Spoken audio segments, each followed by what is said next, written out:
Ikinatuwa ng lalaki na sinagot siya ng nagugustuhan niyang babae sa pamamagitan ng sulat, pero hindi naman pala ito ang sumulat niyon.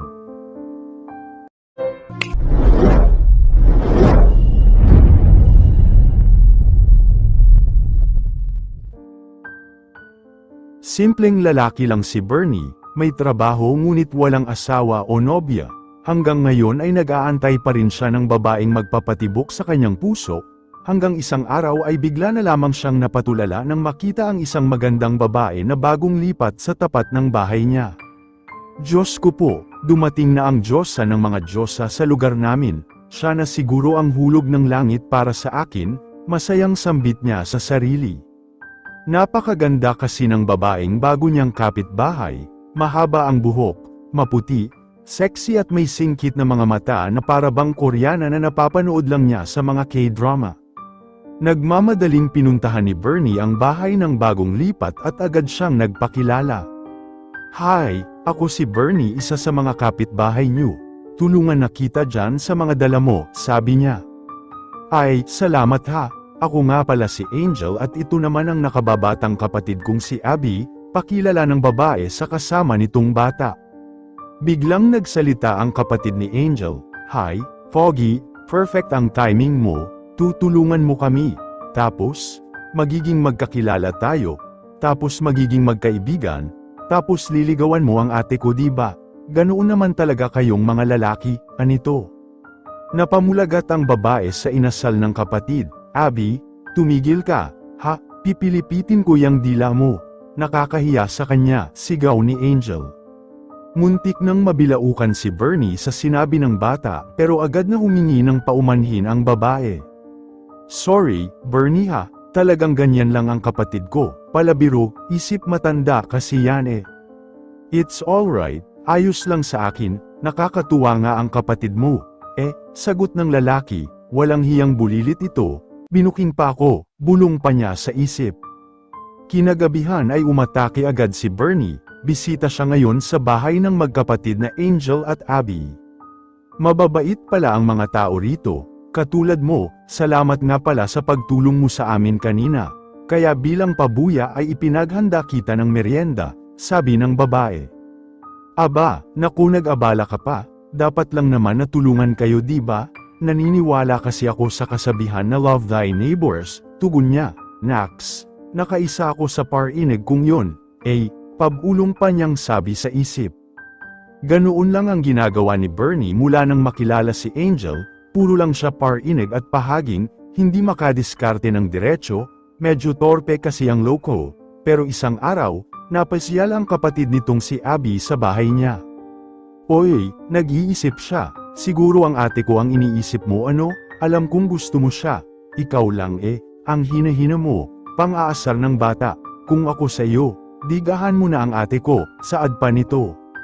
Napag-isip-isip ni Bernie na tama ang kapatid ni Angel, kailangan niya nang gumawa ng paraan, kaya kinagabihan ay ginamit niya ang kanyang talento sa pag-awit at hinarana ang babae ngunit sablay ang diskarte niya dahil, Hoy, ano ka ba, ang ingay mo? Naiistorbo ako, nagre-review ako dahil may exam kami bukas, kapag bumagsak ako, lagot ka sa akin, inis na sabi nito nang marinig ang malakas niyang boses.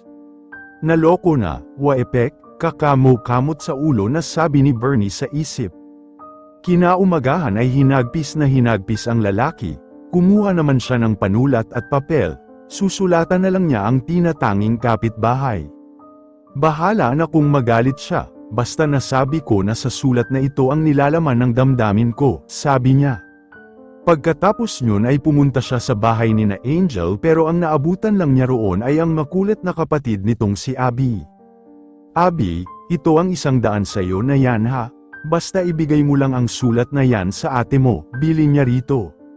Okay, basta may lagay, tatawa-tawang sagot ng bata. Ngunit ilang araw na ang nakakalipas pero wala pa ring natatanggap na sagot si Bernie mula kay Angel. Siguro ay tuluyan na siyang nagalit sa akin, gawa kasi ng batang yun, bakit nakilala ko pa, tumibok tuloy sa kanya itong hibang kong puso, lungkot na sabi ni Bernie sa isip. Sa labis na sama ng loob ni Bernie ay bumili siya ng alak at nagpakalasing, Habang umiinom ay may narinig siya na kumakatok sa pinto. Nang buksan niya ay wala namang tao roon.